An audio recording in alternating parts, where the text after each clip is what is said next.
it's not just those physical benefits for sports and for exercise. It's now more of a focus that's coming towards some of these benefits when it comes to cognition, working memory, things like processing speed, things like reaction times to different things, just general attention, reduced mental fatigue. These benefits are potentially more enhanced in women and more enhanced in older women due to things potentially like lower baseline stores.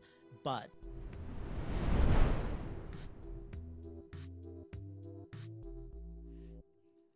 so, where we'll start today is just taking a step back and looking at what creatine is. Yeah, what is creatine, Brandon? Well, creatine is well, like anything in food, when we're talking about nutrients, we're talking about substances in creatine. Creatine is a specific molecule um, in food. If we want to talk the specific chemical structure, I mean, I'm not even going to try and sound that out. It's got a bunch of nitrogens on it. It's got some oxygen, some carbons. It's a we put it alongside like similar size of like various macronutrients. Um, so yeah, but creatine in particular is relevant for the human body for a variety of reasons. And I mean, in the context of sports nutrition and performance, it's a part of a pretty significant energy system in the body. So we find creatine in an energy system that's called the phosphocreatine system. So this is an energy system that's responsible for fueling really short burst activities, things like weight training, things like sprinting, anything that is more so in the seconds of in terms of duration for the particular movement. So really, really fast-paced sports, things that have any sprinting or really large bursts of activity, weight training, anything in the weight training realm, really. Uh, it's been most studied, but that's because of the energy system responsible for it. So this is like you're pushing really quickly and then you tire out. But the interesting thing about creatine in the body, at least with this particular use, is that it also regenerates really quickly. So we'll get into this in a little bit, but creatine in the phosphocreatine energy system in the body is pretty unique because it regenerates. The energy stores regenerate way quicker than any other energy system that's in the body, which is pretty cool. So the easiest way that I can say that you can think of how this actually plays out, if you've ever talked to or looked at or read about people that are weight training, strong men, strong women, power lifters, you do a really heavy set and then you rest. One of the reasons that you rest is because of this. But there's also some other benefits that are more recent that we'll get into related to cognition. But when we're looking at creatine, the some of the earlier research on creatine was looking at its effect on movement and physical performance. When we're talking creatine and this is kind of give you a bit of an idea of where it's found in food as well, but most of it is stored in the muscles and in the brain. And usually we're looking at where is it being used. It's going to be stored really close to where it's being used, hence muscles and also brain. If you want to get really technical, for those that are interested in talking about, well, what energy are we actually talking about in the body? It's a really fun molecule called ATP, adenosine triphosphate. That's the main molecule in the body responsible for movement and pretty much any energy system in the body. So creatine is I love talking about creatine. Creatine's a lot of fun. Yes, it is a lot of fun. And it's also something where, as we'll discuss in a moment, it's a supplement where there is much more evidence for its benefits, where we can be more certain of that happening. We, of course, still want to put that in the context of how much supplements are helping versus other things.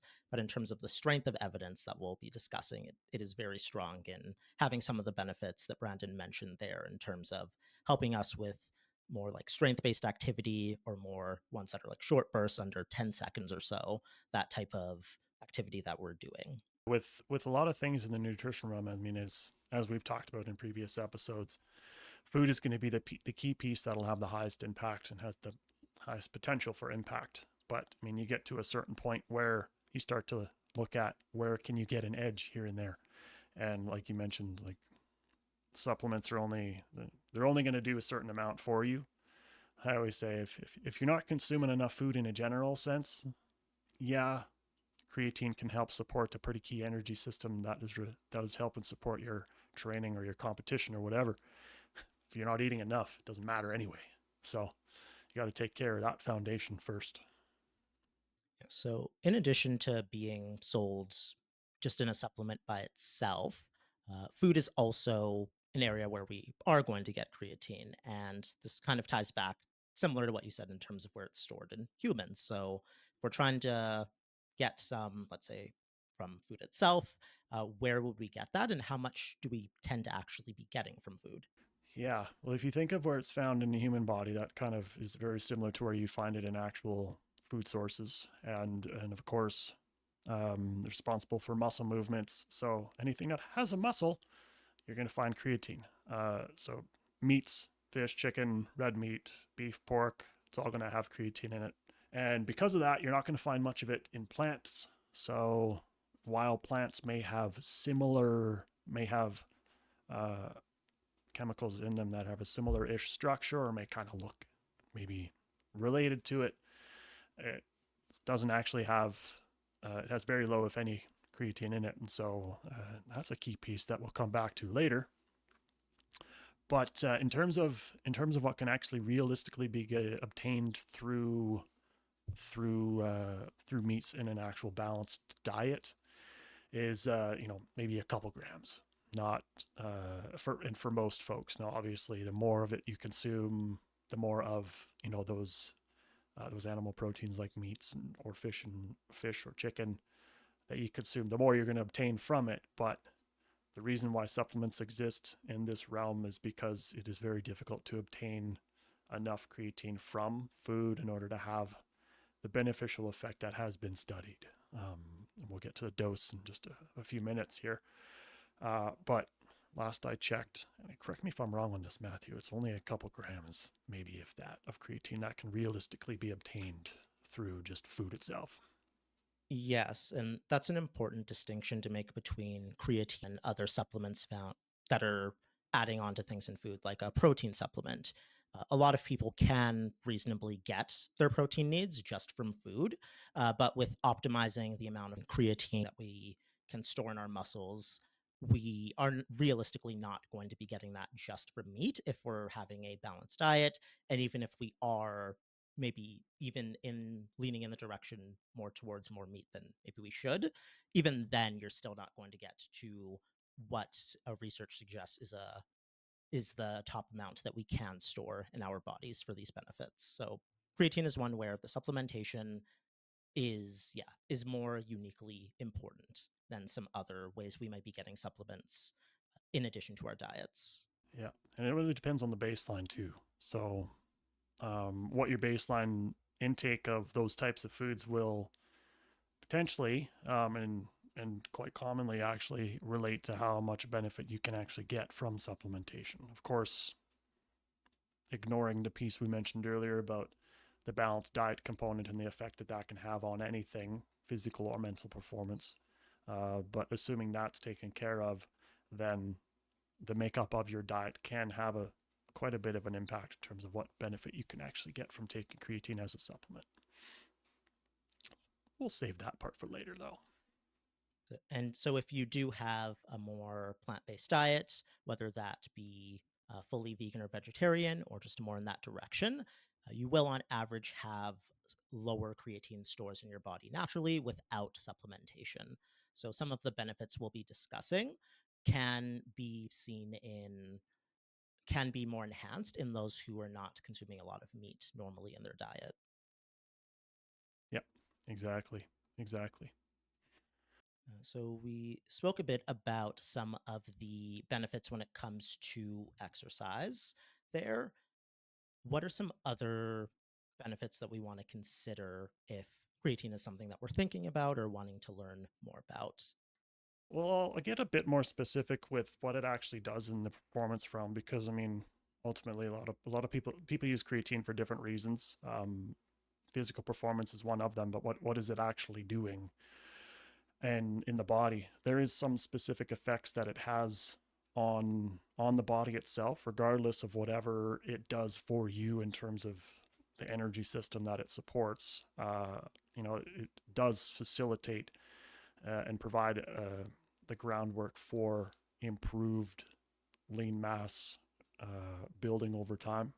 But if we think about what energy system that creatine is targeting, it's targeting a system that's responsible and usually involved with a lot of weight bearing strength resistance training. And so if you were to think about consuming something, and we see this is kind of a similar-ish benefit to if you have gaps in your diet, or if you're not consuming enough carbohydrate, or if you're not consuming enough energy, you don't have enough energy to train properly for hard enough, for long enough.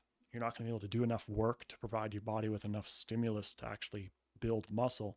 It's not going to happen. So if there was something that was there, whatever it may be, more food, more carb, more energy, or perhaps creatine that allowed you to do more work, push more weight, do a few more reps over the coming days and weeks, that's going to be the strongest predictor of improved performance, be it body composition and muscle gain or just strength. In a general sense, is the amount of training that you can do over time. And so, if you have something that'll allow you to do that, even by a little bit, that's where one huge benefit comes from.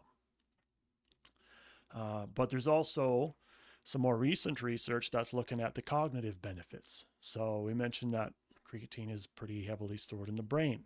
And I'm going to be completely honest, I haven't dug into this area as much as I would have liked to, but we're starting to see some benefit of creatine consumed in a variety of contexts. Things like memory, working memory, recall, processing speed, reaction times, attention, mental fatigue. So you can start to appreciate how many different humans at different life stages, humans that are doing a lot of different things.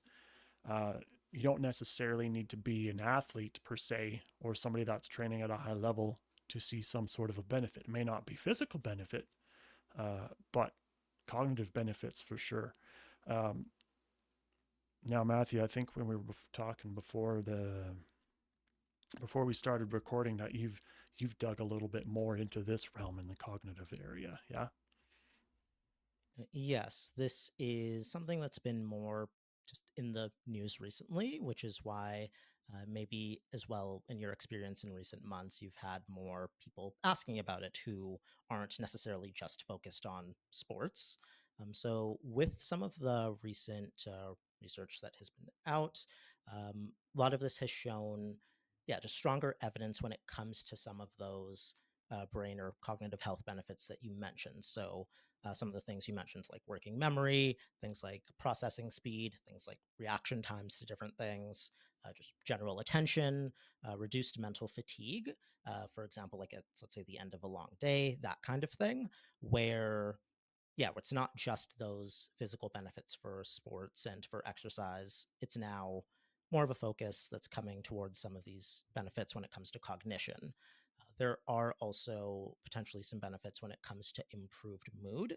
So, not just, again, cognitive, but also other mental health benefits in terms of just general mood from day to day.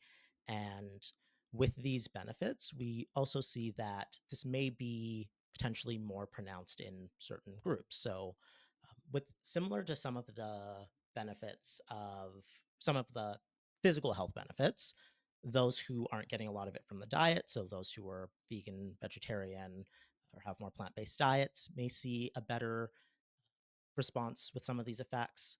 Those who are older adults may see better benefits here, where in older age, we are going to naturally see a decline when it comes to things like muscle mass, things like cognition. So, both the physical and the mental benefits, we are seeing in some of this research that those benefits may be more pronounced in these groups. And another group specifically to get into is with some of this showing some better benefits, not just in older adults, but in older adult women specifically, where just due to things like aging, due to things like menopause, some of those older age, some of those things that we see in older age are going to be more pronounced in women, where we're seeing a more potentially more of a decline when it comes to keeping on with muscle and even some cognitive effects that can occur during menopause as well. So some of this recent research suggests that these benefits that we are seeing are good in general for older adults, but more so in women than men in some of this research. Yeah, you mentioned the piece around muscle mass, and that's a huge one because I mean, again, when we think about where is it stored in the body, muscle is a huge component of that. And again, even if we're not necessarily only talking about physical performance, but if the area and where it's stored is less, either because you have a smaller body, you hold less muscle mass, or you unfortunately over time your muscle mass decreases, then we can start to see the potential for benefit here could definitely come about. Even just thinking about it in that perspective too. So even though in approaching it from that thought process, there's still a lot of research that needs to be done to flush out with exact detail who and how much and when in all of these contexts.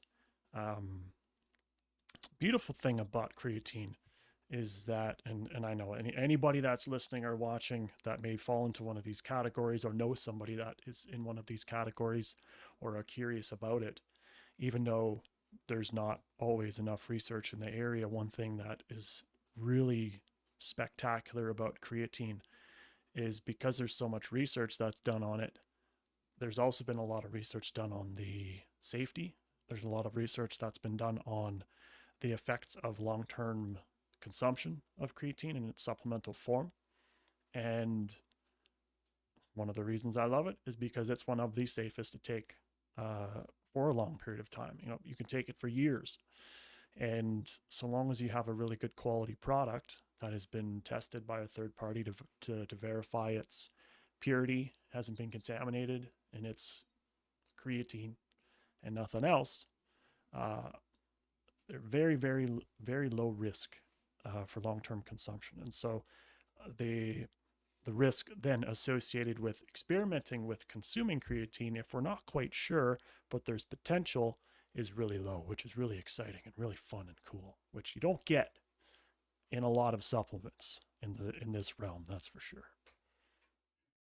Yeah, a lot of the time with supplements, it is either one or the other, where it's potentially lower level evidence or some type of interactions or side effects to be more concerned of. But again, like you said, with the volume of research that has been done, creatine has more evidence behind its both primarily the physical benefits, but also some of the cognitive benefits, and has more safety data in the long term. There's also been research on some common or some things in the past that were commonly kind of portrayed about effects with it, where some concerns related to things like GI distress or like it'll cause things like diarrhea or nausea and such. But more recent research has shown that that stuff is not very common. Uh, so it has been shown to be quite a safe, beneficial, very strong supplement there. Of course, we do always want to consult with our healthcare providers if we are thinking of taking really any new supplement, where we want to know if potentially due to any specific condition that we as an individual may have, there may be some interactions to consider. But generally speaking, it has been shown to be a very safe, well tolerated, high evidence supplement. Yeah, like anything, right? Like you're gonna find something that 95% of people take at the right dose, no problems. And you just happen to be the person where your body responds the current way, responds in a certain way currently. Maybe not forever, but currently. Uh, that happens. Always a good idea to check around what you're consuming it with, if it's a good product, if it's tested, if you're taking it at certain times and you just happen to be doing something else at that time as well that you weren't doing before, that could maybe be attributed to uh, the potential effects that you're seeing, whether it's gastrointestinal or otherwise. So it may be, it may not be, but I've seen it in more cases than otherwise, where somebody mentions to me that they've had some sort of side effect after consuming creatine, and then we start to pick apart what's actually going on, and we're like, well, it could have been this, it could have been this, it could have been this. Was it the creatine? We don't know, and we just dig into it, experiment a little bit, see, because if the likelihood is so low, the chances of somebody being, a poor responder is also pretty low. So it's good to check into properly. With this as well, I would like to talk about some other more, not necessarily myths, but well, some of the myths, but other areas where there are some misportrayals when it comes to creatine. Oh, you can't get away from that. uh, yeah, there are a few that are go in a few different directions, but one that I would like to start with is pertaining to creatine and weight. So it is um, so, as someone maybe is on a new health journey that involves potentially aiming to lose weight, they may be looking at supplements and they may have heard about creatine more recently with some of its, again, just recently increased popularity. And one thing that I would like to note is that if you are, let's say, aiming to lose weight, if you initially take creatine, it will increase your weight based on how it works. So, creatine draws in water, increases the water that is then stored in your muscles. But this gain in weight, again, is water around muscle tissue. It is not going to be fat gain. So this can be confusing or frustrating or annoying as, yeah, someone is starting that journey, where it can make it look like maybe your other efforts are not going the way that you planned. It can make it look like you're gaining weight. It can make it look like you're doing something wrong there. But just note that the initial weight increase from creatine is what it is the result of what creatine is meant to do, based on what Brandon described there at the beginning.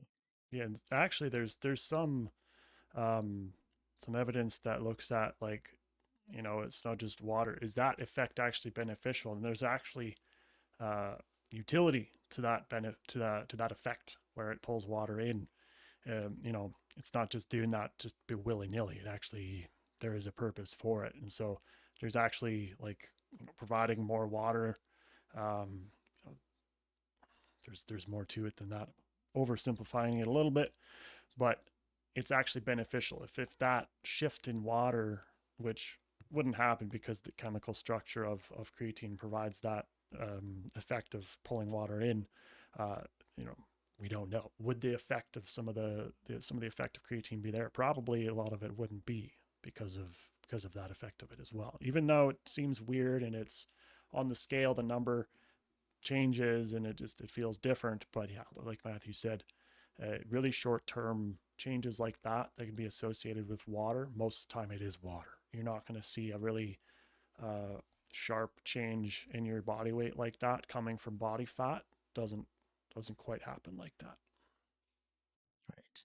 Yeah. So although weight is going up, body fat is not going up, and as a percentage, it's likely going down there because there's more in the lean muscles. So just keep that in mind if you are going to be starting to take it soon. If you see your weight go up quickly at the beginning, that's because it's working, not because of anything bad going on. And this, if you are, and we will get into like the loading phases and such later, but if you are beginning to take it and seeing those changes, something we also want to note is that I've also a lot of the research that I've looked at, and what I've heard from clients that start taking it, is that kind of initial change in body weight associated with water is normalizes over time. Either, it's not like it's going to continue going up and you're just going to balloon and turn into a water balloon. Initial little jump, and then it stabilizes. It may come back down again. It may not, but in general, it's a initial effect, and then you won't necessarily, unless you stop taking it and start taking it, of course, you may see that short term change. But aside from that, it's usually pretty stable after the first little bit. Yeah, after you see the initial weight increase, it should stabilize. Let's say we will get into dosing, but if you are doing like a lower daily dose, should stabilize somewhere in the like 3 to 4 week range. Where after that point, it'll then be easier to see if your weight is changing due to changes in fat gain or fat loss or muscle changes from strength training. After that point, it'll be much more clear. So, again, if weight is part of what you are tracking, it may be beneficial to maybe just skip that phase to reduce some of the frustration and confusion that can come along with that when you are doing things that are supporting your goals. So, another misconception or recent trend that I would also like to discuss is how some of the how some recent advertisements or brands may be marketing some of their creatine. With this more recent meta analysis that and other research related to some of the specific benefits for women specifically, some people are unfortunately taking advantage of this in making some more deceptively marketed versions of creatine. So, just a quick warning here, there is no special creatine for women. Just because it's in a pink container and has certain pictures on it doesn't mean that they formulated it any differently, doesn't mean that it's better, doesn't mean that it is specific to women. Creatine, again, like we said, some of these benefits are potentially more enhanced in women and more enhanced in older women due to things potentially like lower baseline stores. But the same creatine that works well for men is going to work well for women and it's going to work well for everyone. It is really just marketing, different colors, different icons, different things that are focused on in the packaging. If you've seen it, you may know what I mean, but it's largely just misleading and not beneficial in any way. Yeah, and if you see a special formulation, we're using this particular type of creatine because it helps women better than men. No, it's the same. Maybe I'll just go into that now. So you're also going to see, like, if you do come across this, and formulations for supplementate, they change all the time. So I mean, even the ones we mentioned now may not be necessarily the case in the longer term. But yeah, what you'll always want to look for is creatine monohydrate. And what's special about this one? Well, it's the one that's been tested the most. It's the one that's been proven to have uh, the best effect uh, because it's been tested for the longest. It's been the most well researched. It's got the most confidence around it in terms of safety and with long term supplementation. And it's also very cheap because it's so easy to produce and because it's such a well known it's not a special substance. It's relatively cost effective, and so if there's other formulations that maybe are worse, then yeah, you're not going to want to spend your money on that. But if there's other ones that are the same, have no difference in their effect, then one may ask, well, I can still take this, but if you're paying 1.5, 2, 3 times the price compared to regular creatine monohydrate, your body's not really going to care if there's a pink label on the product that you purchase. It's going to care what the substance is and if you're taking it appropriately at the right dose, and it's not going to, doesn't have any funny business in it. That's really what's going to matter the most. Yeah, there's nothing special about creatine HCl. There's nothing special about crealkaline that's going to help you better. There's nothing special about, yeah, anything beyond just regular, plain, inexpensive, normal creatine monohydrate or micronized creatine monohydrate, which might dissolve a bit better. But in terms of the special ones that we mentioned, there's no evidence of those having a better impact for anyone or being special. It's just much more expensive. We took a cheap, normal, plain supplement that works very well, and we had to throw in some special claims in marketing to make it sound better and sell it for double the price. Because that makes sense a lot. Yeah. exploiting vulnerable people because wow, it's more money, must work better. If only that made sense. And just to finish off here, what we can talk about last is uh, how we should be taking it. So, if let's say, I'm interested in some of these benefits that we discussed or that I've heard in other places, want to start taking it, we talked about the types that you want to avoid or actually be taking. I got the right one, I brought it home. How do I take it? Yeah, so assuming you got the right one, you got it there. I always tell people that we need to find a routine to consume it regularly because creatine monohydrate and its effect on the human body is a cumulative effect over time. So, not quite the same as something like caffeine and coffee or sodas or tea or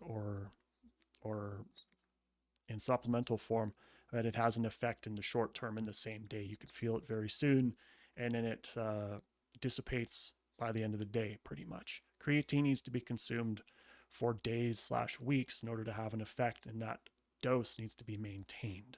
So, because of this, we have to have a little bit of a behavior change element to it, wherein you're taking it continuously. Now you can figure out the right time. You can figure out like how are you going to organize this in your day so that you remember to take it. That's the biggest thing.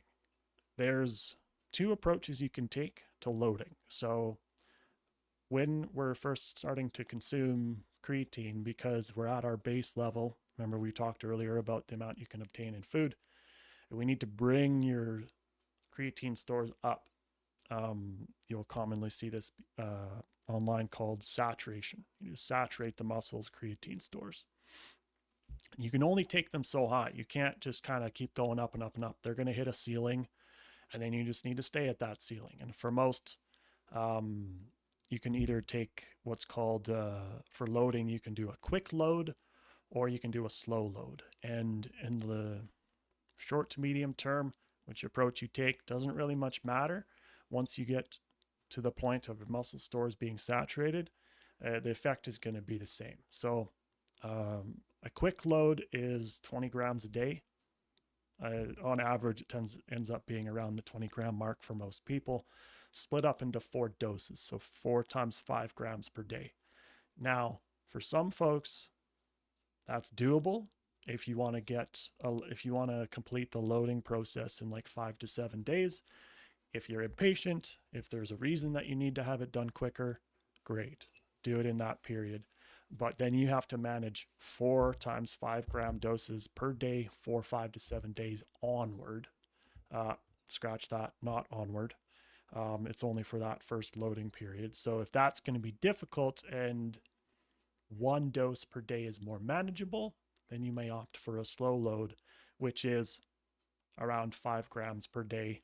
It'll take about 4 weeks or so to have the muscle load and saturate fully with the creatine stores. So a little bit longer, but much more doable to manage 1 5-gram dose a day. And then thereafter, say we were starting to talk about something that's way beyond 1 day. So then this is where you gotta start choosing where you do it. The maintenance dose is around 3 to 5 grams per day thereon after until you decide to stop taking it. And you can take it for months, no problem whatsoever. There was a period where the thought was that you had to stop taking it for a little bit and do a little bit of a washout period to give your body a break, but more recent evidence is suggesting that that's not necessary, which is nice because then you don't have to worry about loading, maintenance, washout, loading, maintenance, washout. It's just, you just take it and you're good. And in terms of when you take it, what time you take it, what you take it with, technically creatine is absorbed better with a source of carbohydrate/protein, so with food.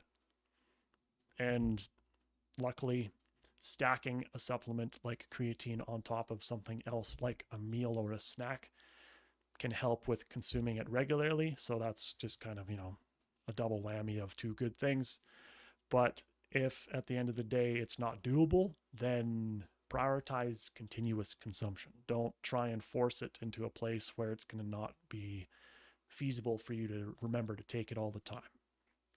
And because it's cumulative effect over time, like what time of day you take it doesn't really matter. Like you can take it before exercise, after exercise. A lot of pre-workout supplements have creatine in them, but it doesn't really matter if you take it beforehand.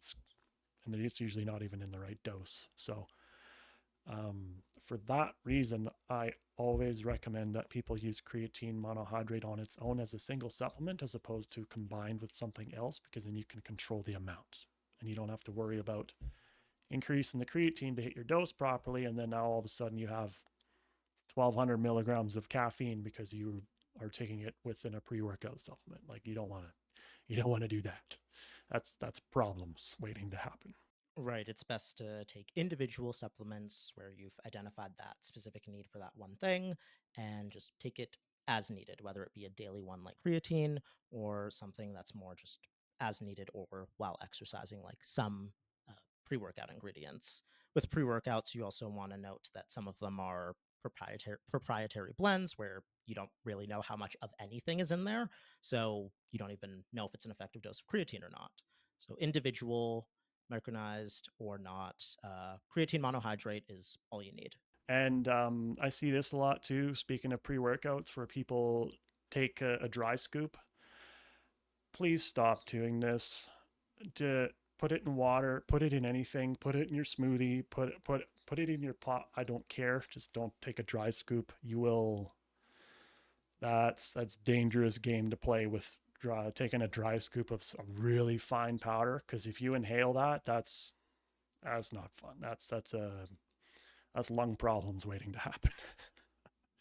Yeah, and aside from the safety concerns, which I guess some people don't care about, so that's not enough. But aside from the safety issues, we you should also keep in mind that some of these supplements work better with water, where with them, we water is going to help draw them like to absorption and into the muscle. It's important for something like pre-workouts with pump ingredients for it to actually pump through your body and enhance your blood flow with things like vasodilators in some of them. That water is going to be part of that effectiveness. So if you just take a scoop of it, you're not only just increasing the risk for fun, I guess, you're also making it less effective of a supplement. That's a good point. Yeah. Sounds like a great idea, doesn't it? Man, really cool. Really cool. Let's make it work worse and then also choke in the process. Sounds like a good idea. We'll save so much time not drinking a cup of water. Yeah, totally. Mm-hmm. Right. So, is there anything that you'd like to finish off with? Any final things you'd like to add? Ooh, we covered some ground with this one. I mean, the research on creatine is really exciting because it's in the cognitive realm. There's a lot of potential, um, but it's all may potential, could.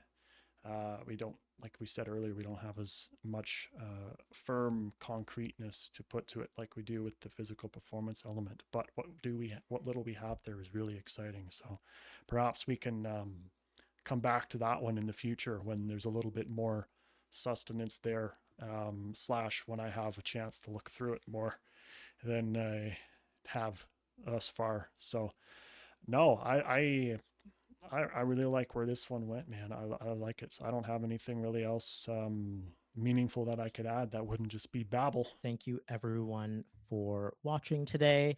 If you'd like to check out other related episodes in the realm of supplements, we'll add some links here. If you'd like to check out other episodes on various health topics, nutrition, fitness, mental health, again, you can check that out on Spotify or on YouTube. So thank you, everyone. If you're going to take creatine monohydrate in a regular bottle, and we will see you next time.